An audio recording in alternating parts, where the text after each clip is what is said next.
Всем привет!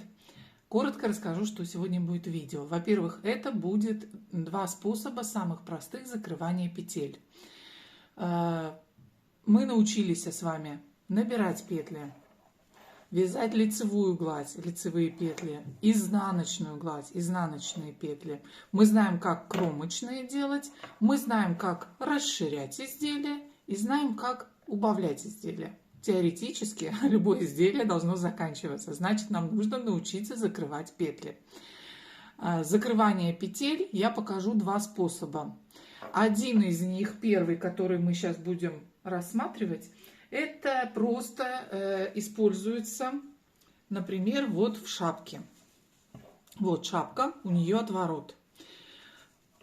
Отворот должен заканчиваться либо закрыванием изделия, либо сборкой, вот в моем случае, на жгут.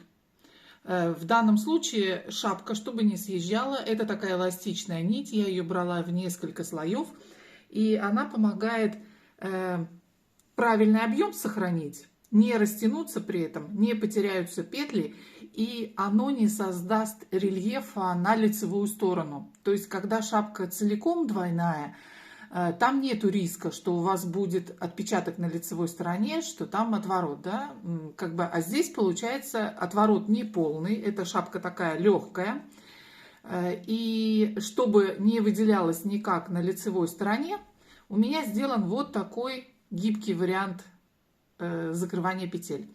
Сейчас я его сначала покажу. Он не часто где используется, но вот на различных отворотах он достаточно хорошо применим. Чтобы показать вам это, я возьму контрастную нить, чтобы было проще. В одном видео своем я показывала, но это применялось конкретно к шапке, поэтому не думаю, что все его видели, и поэтому покажу как.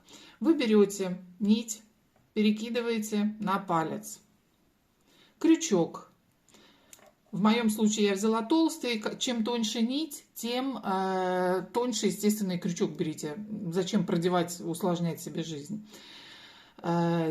Ниточка, конечно же, в таком случае должна быть эластичная. Я показываю просто для примера красную, потому что она контрастная и заметна. Итак, можно продевать, в принципе, с любой стороны, с какой вам удобно, но нужно тогда делать это одинаково, то есть системно. Я продеваю всегда вот так. И тот кончик, который у меня был на пальце, я протаскиваю. Вот, я протащила. Эту петельку можно снять, она уже никуда не денется. У вас идет следующая петля. И вот этот кончик, который вы протащили, его не надо сюда длинным, но нить эластичная, на которую вы собираете, это уже должна быть та длина, которая будет в изделии.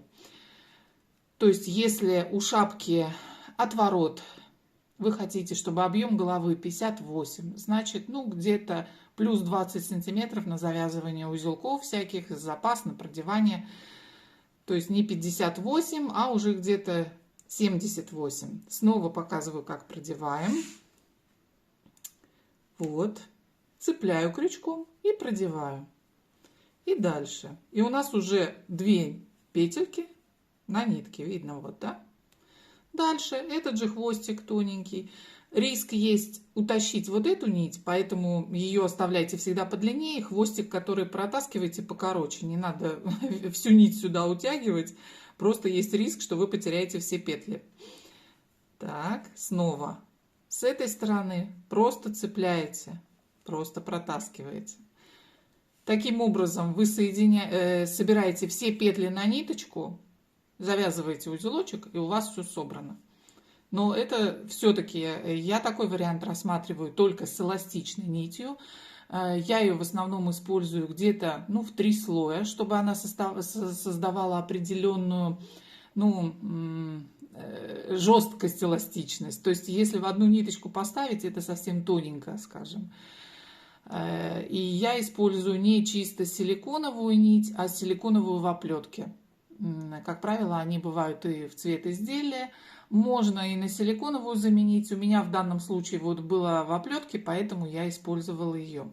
Дальше я не буду соединять, потому что мне это не поможет показать вам второй способ сборки изделия. Вернее, не сборки, а заканчивания изделия.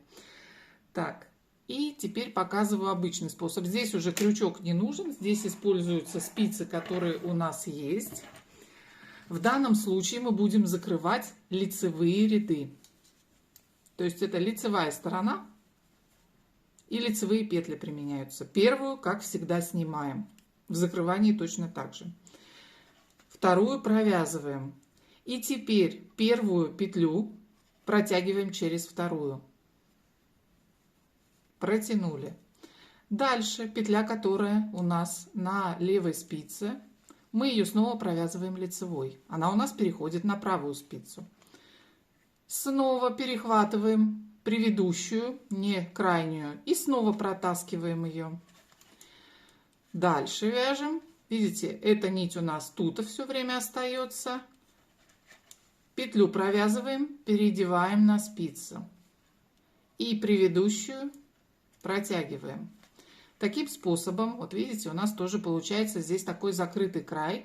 В некоторых моделях он очень даже применим. И абсолютно можно использовать такое закрывание. В плечевых швах очень часто я такое применяю. Рукав, когда заканчивание рукава идет на окате, тоже применяю. Я сейчас все-таки буду дальше вязать и покажу. Единственное, что хочу отметить. Если вам не надо, чтобы край растянут был, вяжите потуже. То есть эти петли же их тоже можно затягивать. Вот, например, я сделала лицевую, да, я ее могу потуже затянуть. Если мне вдруг, не надо, чтобы край был свободен. Но умеренную эластичность все равно нужно оставлять. То есть тут нужно чуть-чуть приноровиться и дать рукам привыкнуть. Потренироваться вот на каком-нибудь таком даже толстой пряже, чтобы понять, как и что.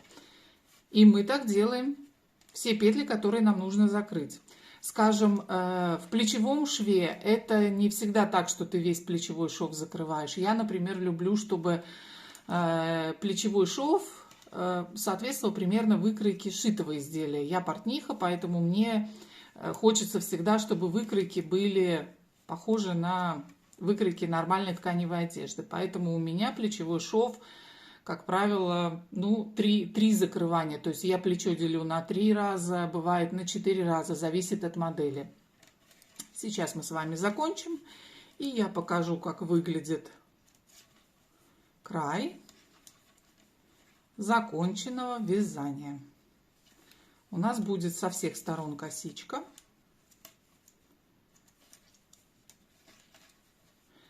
Сборка петель на нитку еще иногда применяется, когда вы, допустим, не закрываете горловину, вы хотите еще туда добавить воротник, стойку, и тогда мы можем, кстати, последняя была, вы видели, изнаночная, и протягиваем и протаскиваем петлю. В данном случае я обрезать не буду, потому что мне моток как бы не надо портить, а вы сколько-то вытягиваете, опять же, в зависимости. Если мне нужна, допустим, сборка для плеча, я никогда не обрезаю коротенькую нить. Я не делаю отдельную для плеча.